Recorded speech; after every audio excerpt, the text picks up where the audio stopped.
Alladzi khalaqal mauta wal hayat. Asyhadu an la ilaha illallah wa asyhadu anna Muhammadar Rasulullah. Allahumma salli ala sayyidina habibina syafi'ina wa maulana Muhammadin wa ala alihi wa sahbihi ajma'in. Amma ba'd.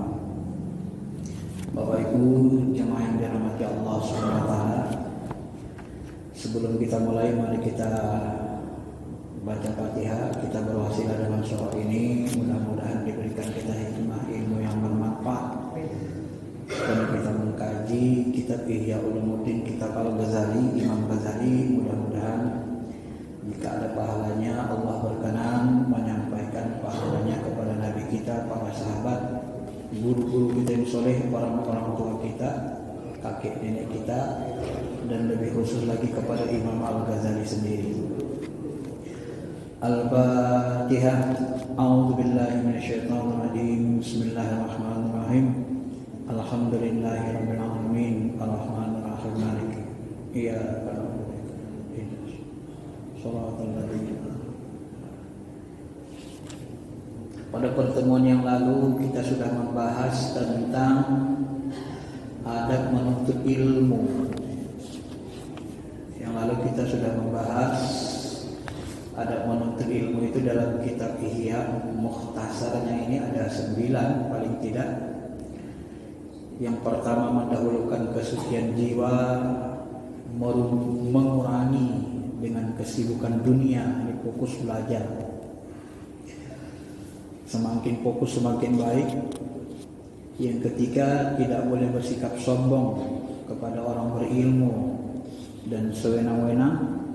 Yang keempat, orang yang menekuni ilmu pada tahap awal harus menjaga diri dari mendengarkan perdebatan, perselisihan, supaya ilmu yang ditekuni itu tidak terganggu, baik ilmu berkaitan dengan ilmu dunia atau ilmu umum maupun ilmu agama atau ilmu wahyu.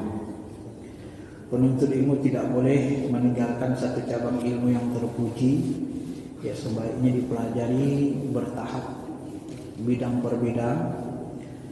Kemudian tidak menekuni semua bidang ilmu secara sekaligus sehingga kita kacau pikirannya, muntah. Karena kalau sekaligus itu membuat kita repot untuk menguasainya, maka bertahap. Maka menjadi penuntut ilmu itu butuh waktu, menjadi ulama itu butuh waktu yang lama. Kalau di Mesir lama, kuliah S1-nya, S2-nya bisa sampai 4 tahun juga kan. Kalau di sini 2 tahun. Kalau di tempat Syiah Iran itu lebih hebat lagi. Mereka untuk menjadi, konon kabarnya untuk menjadi seorang mullah, ulama itu harus belajar agama 32 tahun. Cuma sayangnya mereka hanya membaca buku-buku Syiah itu sendiri, tidak membaca, menguasai ilmu Ahlussunnah secara mumpuni. Kemudian hendaklah tidak memasuki cabang ilmu sebelum menguasai cabang ilmu sebelumnya. Jadi satu-satu kemarin sampai 6 kita bahas ya. Ini ketujuhnya dibahas. Kalau belajar ilmu itu satu-satu ditekuni. Ilmu akidah ya. Sebenarnya yang terbaik begitu kalau menurut Imam Al-Ghazali ya. Cuma kalau kita di kampus atau dikuliahkan sekali semua, ya pandai-pandailah kita membagi waktu ya. Jadi paling bagus itu pelajari dulu cabang ilmu ini, udah dikuasai baru pindah. Kalau belum dikuasai jangan pindah ya, supaya jangan terganggu dan kacau pemahamannya. Hendaklah mengetahui faktor penyebab yang dengannya ia bisa mengetahui ilmu yang paling mulia. Apa yang dimaksudkannya adalah 2 hal. Pertama, kemuliaan hasil. Kedua, kekokohan dan kekuatan dalil. Jadi dilihat Mana ilmu yang paling utama dalam Islam? Ilmu yang paling utama di dalam Islam adalah ilmu tauhid, ilmu mengenal Allah. Ini yang paling utama. Setelah tauhid, mengenal Allah, baru di bawahnya ilmu syariah. Ilmu syariah itu tata cara menyembah beribadah kepada Allah. Baru di bawahnya terus ahkam-ahkam. Yang kesembilan kata beliau, hendaklah tujuan murid di dunia adalah menghias dan mempercantik batinnya dengan keutamaan. Dan di akhirat adalah untuk mendekatkan diri kepada Allah. Jadi ilmu itu ditujukan supaya kita ahsanuhum khuluqa, supaya akhlak kita makin baik di dunia, ya.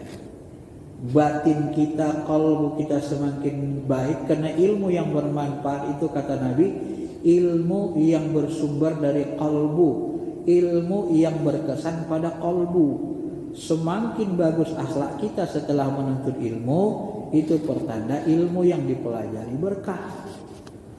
Tapi kalau semakin galak, semakin suka nyerang orang, semakin arogan, ya, semakin suka nyesat-nyesatin orang dengan modal ilmu yang sedikit, nah ini berarti metodologi belajarnya nggak benar, ya, itu membahayakan murid. Maka Al-Ghazali menyebut harus mempercantik dan menghiasi batinnya dengan kesucian dan keutamaan. Dan di akhirat niatnya memang untuk taqarrub ilallah. Maka bahasa Nabi itu kan jelas, siapa yang bertambah ilmunya, ya, tetapi tidak bertambah dekatnya kepada Allah, illa bu'da, maka dia semakin menjauh terpental dari Allah Ta'ala. Jadi ilmu yang bermanfaat itu ilmu yang menambah kita dekat kepada Allah, nambah takut jauh dari Allah. Maka ciri-ciri ulama yang benar itu adalah innama yakhsyallah min ibadihil ulama. Sesungguhnya yang takut kepada Allah hanya para ahli ilmu, para ulama. Jadi semakin kita dekat dengan Allah, semakin banyak ilmu kita, semakin yakhsha, takut kita kepada Allah, takut kita menjauh dari Allah. Itu pertanda ilmu yang dipelajari berkah. Tapi kalau semakin tambah ilmu, semakin sombong, semakin jauh dari Allah, itu pertanda ilmu yang dipelajari tidak memberikan keberkahan. Mendekatkan diri kepada Allah tujuannya di akhirat, dan meningkatkan diri untuk bisa berdekatan dengan makhluk tertinggi dari kalangan malaikat dan orang-orang muqarrabin, para nabi, para wali, orang-orang orang khas. Murid tidak boleh bertujuan mendapatkan kekuasaan, harta, pangkat, jabatan, dan untuk mengelabui orang-orang yang tidak tahu, orang bodoh. Tak boleh, ya. Barang siapa menuntut ilmu untuk berdebat, litubabihul ulama, siap-siaplah masuk neraka. Barang siapa menuntut ilmu tidak karena Allah, maka dia semakin jauh dari Allah.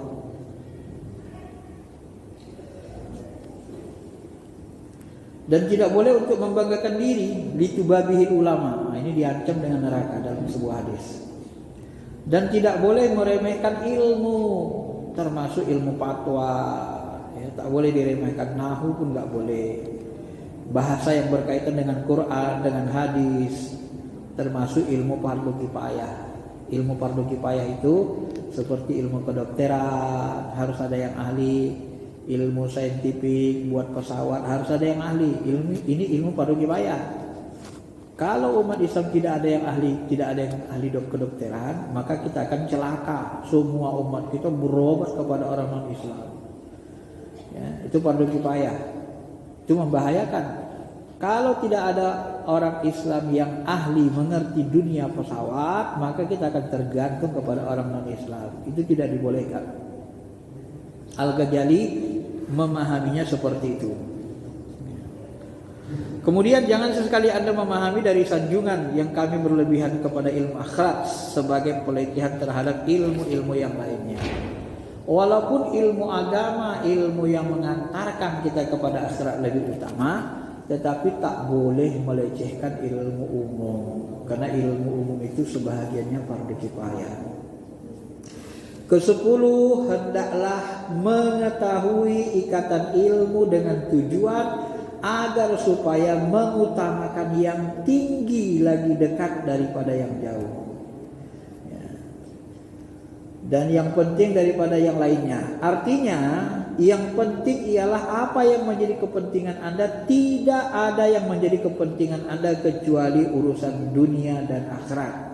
Jika Anda tidak bisa menghimpun antara kesenangan dunia dan kenikmatan akhirat sebagaimana ditegaskan Quran dan diberi kesaksian oleh cahaya basirah, maka yang lebih penting adalah apa yang tetap ada selama-lamanya, sehingga pada saat itu dunia menjadi tempat singgah, jasad menjadi kendaraan, dan amal perbuatan menjadi upaya menuju tujuan yang tidak lain adalah berjumpa dengan Allah yang merupakan nikmat terbesar, sekalipun hanya sedikit di dunia ini orang yang mengetahui nilainya. Ini yang terakhir. Ada 10 beliau sebutkan, ya. Jadi beliau memahami, ya, kita harus mengetahui kaitan ilmu dengan tujuan hidup, supaya kita tahu mana memprioritaskan, mana yang kita prioritaskan untuk dituntut, dipelajari, ya. Kalau bahasa lainnya, jangan kita hanya nuntut ilmu umum aja, untuk cari harta, cari jabatan aja, mati mau kemana, ya. Nggak kenal Allah, nggak kenal ibadah, cara ibadah nggak tahu, Allah nggak kenal, agama pun tidak dipelajari, tidak dipahami, lu matinya mau jadi apa? Padahal tujuan hakikat kita sebenarnya adalah nanti berjumpa dengan Allah yang merupakan kenikmatan tertinggi. Tapi hanya sedikit orang yang tahu. Al-Ghazali menyebut begitu. Tapi orang hanya sedikit yang tahu, yang paham bahwasanya berjumpa dengan Allah itu merupakan kenikmatan yang paling tinggi, yang paling nikmat, yang harusnya menjadi tujuan manusia. Karena jasad kita ini hanya kendaraan saja. Jasad ini hanya sangkar. Hakikat diri kita bukan jasmani. Hakikat diri kita adalah ruhani. Bahasa lainnya, kita ini makhluk surga, diturunkan ke bumi singgah sebentar untuk diuji saja, bukan untuk menetap selamanya. Loh, jadi kalau bukan menetap selamanya, kenapa cari dunia sebanyak-banyaknya lupa dengan tempat pulang? Wah, nggak di sini selama-lamanya. Ini harus dipahami. Harus diingatkan diri kita. Bukan tidak boleh menuntut ilmu umum, boleh. Tapi kata Al-Ghazali, kalau kita bisa gabungkan ilmu umum, ilmu agama, dua-duanya kita dapatkan kebahagiaan dunia dan kenikmatan akhirat, itu lebih utama. Tapi kalau tidak, harus ingat tujuan akhir kita. Tujuan akhir kita apa? Berjumpa, bertemu dengan Allah. Jangan sampai dunia ini membuat kita lupa sengsara tujuan hidup kita. Karena kalau kita lupa kepada agama, tak mau menuntut ilmu agama, maka kita akan menjadi tercela. Maka kadang-kadang kan kita sedih. Sedih kenapa? Kadang ya di sebagian masjid, ya, ada masjid itu yang dananya sangat banyak sekali disimpan sampai ratusan juta. Tapi masyarakat yang di masjid, sekitar masjid, tidak dimotivasi oleh pengurus untuk kajian menuntut ilmu agama, ya. Uang terpendam di bank, lalu yang infak itu tak dapat pahala karena uangnya nggak jalan di bank, infak orang. Itu ada sebagian masjid seperti itu. Padahal orang berinfak supaya dapat amal jariah, tapi nggak digunakan, disimpan aja di bank. Lalu yang dapat pahala siapa? Masyarakat dibiarkan tidak menuntut ilmu, tidak dimotivasi. Masjid ini termasuk masjid yang bagus. Ada kajian subuhnya, ada kajian malamnya. Ada begitu satu-satu masjid kita temukan di Jakarta ini. Yang kajian zuhurnya pun nggak ada, kajiannya nggak ada, duhanya subuhnya nggak ada, tapi saldonya ratusan juta. Ya Allah. Ini makanya kalau kita pun harus paham kita. Kadang kita, kalau saya sebagai ustaz sedih juga lihat masjid seperti itu. Kenapa? Karena pengurusnya tidak paham di agama, tidak paham dia kepentingan ilmu. Umat ini kalau nggak ditunjuki ilmu yang baik, tidak ditunjuki diajari ilmu yang benar, maka mau dibawa kemana? Ya? Mau dibawa kemana umat kita? Cara ibadahnya nggak dibenerin, ma'rifatnya, pengenalnya kepada Allah tak dibenerin. Ya. Pengetahuan agamanya sangat-sangat sederhana, dangkal, gampang sekali dipengaruhi perbuatan-perbuatan pergaulan yang jahat. Kapan kita mau mengalahkan kejahatan? Sementara kebaikan pun tidak kita makmurkan.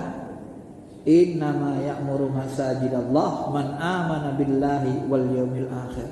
Sesungguhnya orang-orang yang memakmurkan masjid Allah itu ciri-ciri utama orang yang beriman kepada Allah dan hari akhir. Karena tahu dia betapa besarnya manfaat menuntut ilmu agama, iktikaf di masjid, ya.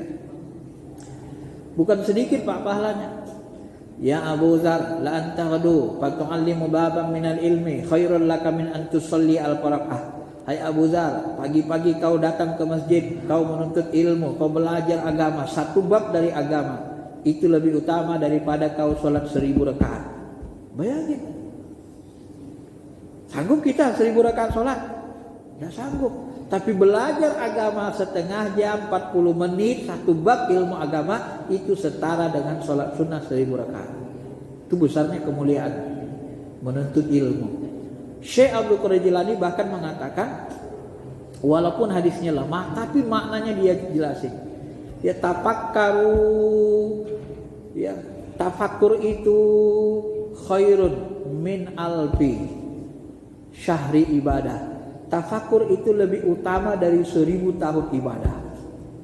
Ini jalurnya hadis ini banyak yang lemah sanadnya. Tapi maknanya ini Syekh Abdul Qadir Jilani mencoba mensyarahkan maknanya supaya maknanya dianggap makbul, diterima. Kenapa ibadah menuntut ilmu tafakkur itu bisa lebih utama daripada ibadah 1000 tahun? Kenapa tafakkur? Nah, kata beliau, tafakkur yang lebih utama dari 1000 tahun, ada mengutip ini perkataan Imam Syafi'i, ada yang mengatakan ini perkataan ulama-ulama besar, ada yang mengatakan ini hadis tapi hadis lemah. Nah, kenapa ungkapan ini muncul? Karena tafakkur, kalau kita tafakkur, kata Syekh Abdul Qadir Jilani, kalau kita tafakkur tentang Allah Ta'ala, tentang ma'rifatullah, mengenal Allah, tafakkur kita, Allah itu siapa, apa sifatnya, ya halnya bagaimana, af'alnya bagaimana, zatnya bagaimana, bagaimana akal kita, hati kita memahami Allah. Tafakkur kita dibimbing orang yang ahli, orang yang tafakkur dalam hal tauhid, dalam hal mengenal Allah, ini lebih utama dari ibadah 1000 tahun. Itu yang dia maksud begitu. Kenapa begitu? Sebab kalau Bapak ibadah sholat 1000 tahun tapi tidak kenal Allah, lebih utama sholat orang 2 rakaat tapi dia kenal siapa yang dia sembah. Nah, itulah maksudnya. Bisa dipahami? 2 rakaat sholat itu tapi kita kenal siapa yang kita sembah, tahu kita siapa yang kita sembah, kenal kita Allah Ta'ala, itu lebih utama dari Bapak sholat 1000 tahun tapi gak tahu siapa yang disembah. Jelas? Nah, itulah maknanya. Maka jangan main-main dengan ilmu ma'rifatullah. Itu ilmu paling afdal, paling utama untuk dipelajari. Awaludin ma'rifatullah. Yang pertama dari agama ini adalah kenal Allah. Maka Nabi sendiri di Makkah itu mengajarkan tauhid, mengajarkan sahabat kenal Allah, kenal lewat penjelasan Al-Quran, kenal lewat pengalaman-pengalaman hidup, supaya mereka yakin, kenal dengan afal Allah, kenyataan Allah dalam afal perbuatannya, dalam aktivitas kehidupan mereka, bagaimana Allah menunjukkan pertolongannya kepada mereka waktu ditindas, bagaimana Allah menurunkan ayat menceritakan apa yang mereka sedang lakukan, sedang butuhkan, diturunkan ayat menceritakan apa yang mereka alami langsung. Itu pendidikan ma'rifat, mengenal kalam Allah, mengenal zatnya. Dan itu dilakukan Nabi SAW selama 13 tahun di Mekah sebelum melaksanakan ibadah. Jadi mengenal Allah itu butuh waktu yang lama. Nabi saja mendidik sahabat butuh waktu 13 tahun sebelum mereka melaksanakan sholat, puasa, zakat, haji dan seterusnya. Ya. Butuh waktu yang lama. Kenapa? Karena mengenal Allah itu perlu kebeningan hati, perlu tauhid keyakinan, perlu pembuktian pengalaman langsung. Ya. Apa yang mereka jalani alami, langsung ayat turun menegur, langsung ayat bercerita tentang apa yang mereka alami. Kan kaget mereka. Berarti mereka diperhatikan Allah. Berarti Allah Maha tahu, kan begitu. Itu pendidikan, Pak. Pendidikan ma'rifatullah, pendidikan tauhid namanya.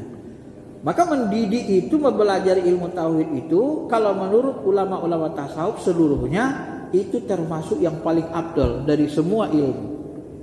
Ya. Jadi semua ilmu. Nah, itulah yang kita utamakan dalam belajar tauhid, supaya kalau kita tauhid kita bagus, keyakinan kita bagus kepada Allah. Pengenalan kita kepada Allah semakin rinci, semakin rinci pengenalan kita kepada Allah, semakin paham kita, semakin kita mata hati kita kebuka, semakin kita bisa menyaksikan kenyataannya, menyaksikan sifatnya, afalnya, menyaksikan mendekati zatnya dengan mata hati ainul basirah kita. Wah, gitu kan? Semakin yakin, semakin takut kita jauh dari Allah. Maka semakin mulia matinya nanti, masuk surga seperti kilat. Kenapa? Karena orang yang sudah ma'rifat dekat dengan Allah, dia akan, yang mengendalikannya adalah ruhnya, bukan lagi hawa nafsunya. Jadi jasad ini kendaraan, supirnya siapa? Supirnya ruh. Kalau ruh yang nyetir, pasti dia taat saja sama Allah, buat baik saja. Tapi kalau yang menyetir jasad kendaraan ini adalah hawa nafsu, maka dia akan ugal-ugalan, ya, nabrak sana, nabrak sini. Nah, maka Syekh Abdul Qadir Jilani dalam kitab Sir Asal dia sebut manusia itu ada 3 golongan. Ada yang masuk surga karena amalnya lebih baik, lebih banyak daripada keburukannya. Ada yang masuk neraka karena keburukannya lebih banyak dari amal solehnya. Ada yang masuk surga seperti kilat sama dengan surah Al-Waqiah. Siapa mereka? Mereka itulah yang mengendalikan dirinya adalah ruhnya. Karena ruh kita itu paling dekat dengan Allah, ruh kita itu mencintai Allah, ruh kita itu sangat ingin dekat dengan Allah. Alastu bi rabbikum qalu bala syahidna. Yang membuat dia lupa ketika dilengketkan hawa nafsu, dilengketkan nafs jiwa kebinatangan kita, keinginan-keinginan dunia, itu dia buat lupa, berpaling. Maka dia harus dididik ulang, dibersihkan. Qad aflaha man tazakka. Maka kata Al-Ghazali pun, ilmu yang terbaik itu adalah ilmu tazakka, mensucikan hati. Supaya apa? Kita bisa makrifat, kenal dengan Allah. Mengenali Allah lewat kalbu, lewat hati, itu jauh lebih menghasilkan keyakinan daripada mengenali Allah lewat akal, lewat mata kepala. Karena orang yang mengenali Allah lewat mata kepala, lewat akal, dia hanya sampai pada sifat asma Allah. Tapi orang yang menyaksikan Allah dengan qalbunya, dia sampai kepada maqam ma'rifat zat atau mendekati zat. Itu ilmunya. Ya. Coba perhatikan ayat. Alastu bi rabbikum qalu bala syahidna. Hei para ruh, apakah kalian bersaksi aku Tuhan kalian? Apa jawab ruh? Syahidna. Kami menjadi saksi ya Allah. Kami menyaksikan. Kami jadi saksi engkau Tuhan kami ya Allah. Yang diajak dialog oleh Allah adalah ruh. Yang menyaksikan Allah adalah ruh. Saksi, apa arti saksi? Saksi adalah menyaksikan dengan mata hati, dengan mata roh. Dia saksikan. Saksi terbaik adalah orang yang melihat langsung dengan mata. Ya. Maka ruh itu menyaksikan. Ya, kami jadi saksi Allah. Syahidina. Maka kalau mau mengenali Allah harus lewat ruh. Kalau lewat akal berfilsafat gak kuat. Imam Fakhruddin Ar-Razi, terkenal ulama filsafat, ulama yang ahli kalam, ulama yang jago pikirannya. Tafsirnya tebal, kitabnya banyak. Satu waktu dia datang ceramah, ya, diundang oleh masyarakat berceramah. Dia datang ribuan, puluhan ribu orang datang.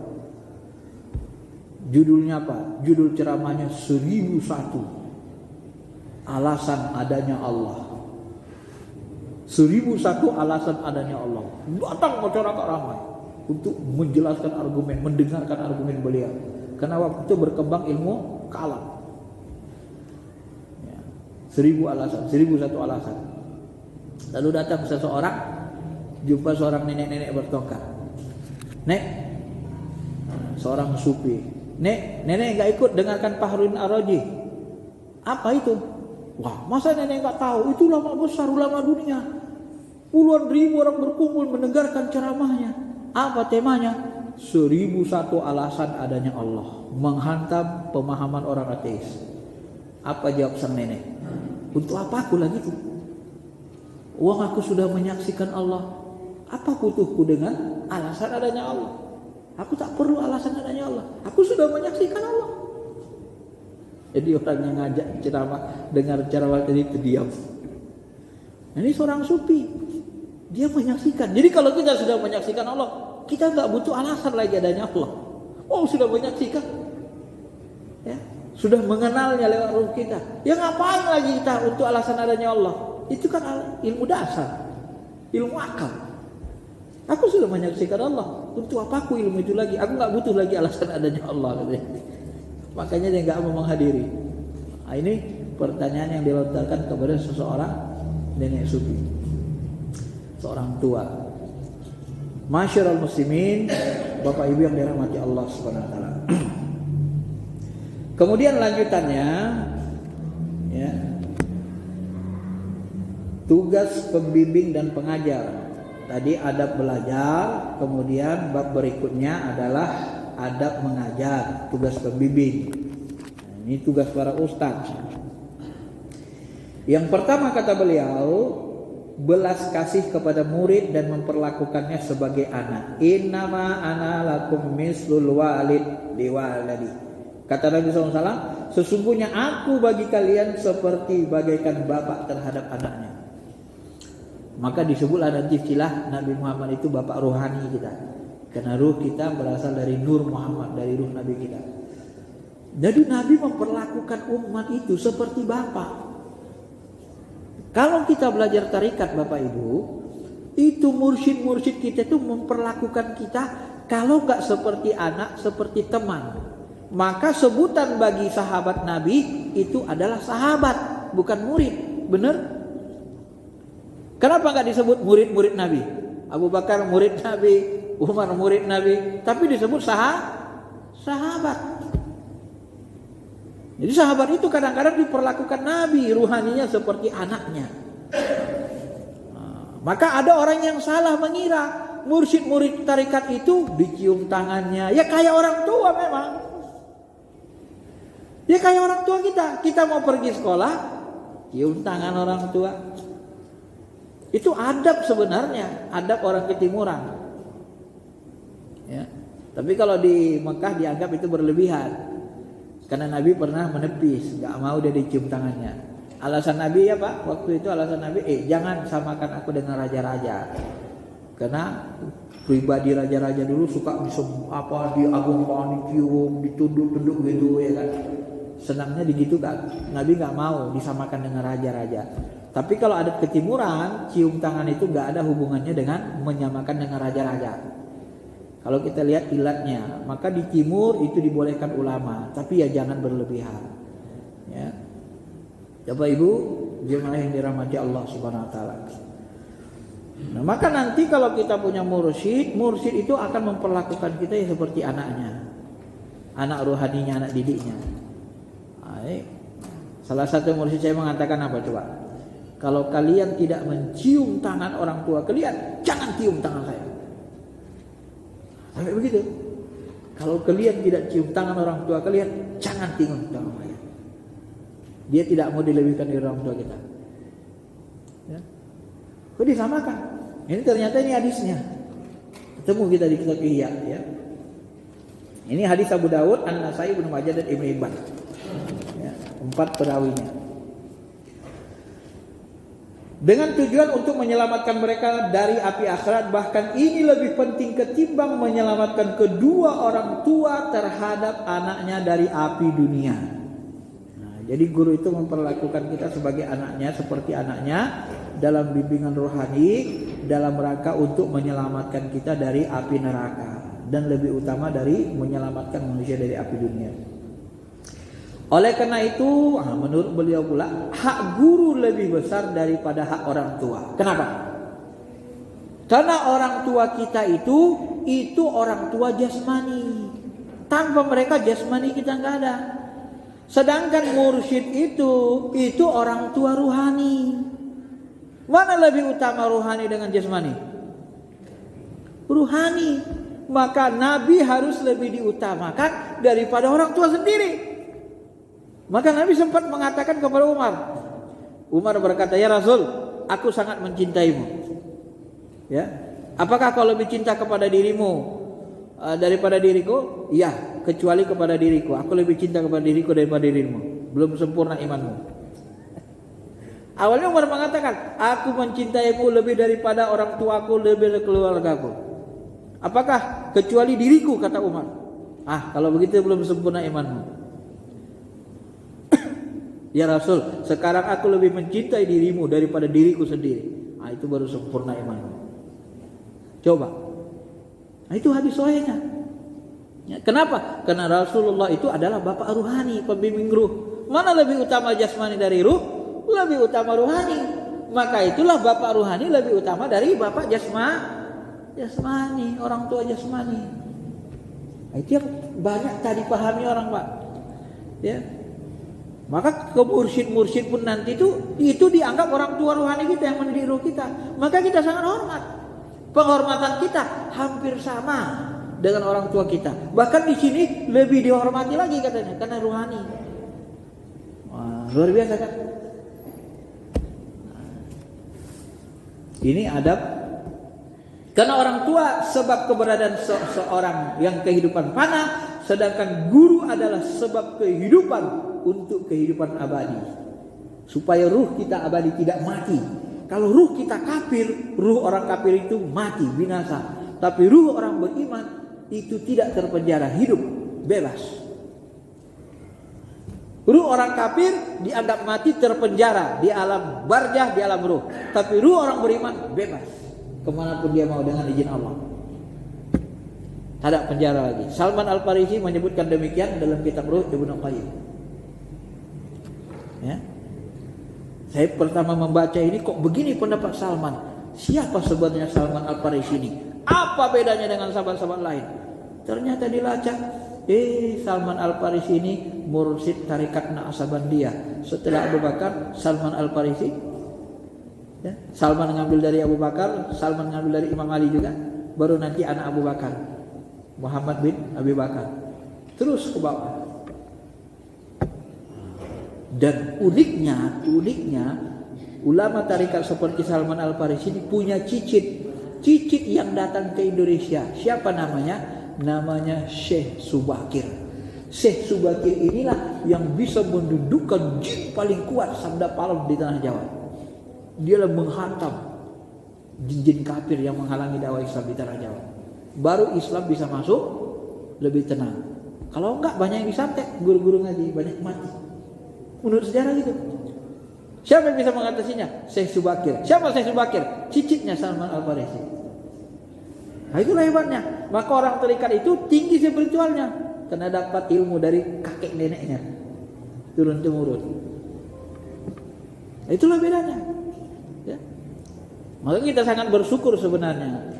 Kalau kita kaji, banyak orang yang lupa. Yang paling berjasa di negeri ini menyebarkan Islam adalah rata-rata ulama tarikat, ulama tasawuf. Termasuk 9 wali songo. Bukan ulama fikih. Kalau pendekatan fikih dulu orang gak mau masuk Islam. Kenapa? Ya berhadapan dengan preman, dengan kekuatan sihir, dengan ilmu perdukunan. Bagaimana ngalahkannya? Pakai ulama fikih. Banyak yang mati ulama fikih dulu. Termasuk ulama yang baca Quran. Banyak yang dibunuh. Kalau menurut kitab Babat Tanah Jawa, ribuan orang yang mati meninggal. Sampai datang Syekh Subakir, dialah yang menundukkan jin terkuat di tanah Jawa yang mereka sebut dalam sejarah namanya Sabda Palon, ya, kepala jin istilahnya kan. Itu menurut sejarah yang kita baca dari buku-buku sejarah Jawa, termasuk buku Babat Tanah Jawa, dan sebahagian ustadz-ustadz besar ada juga yang membaca itu dan menjelaskannya demikian. Baik, saya kira itu saja tambahannya. Insyaallah nanti kita lanjutkan lagi.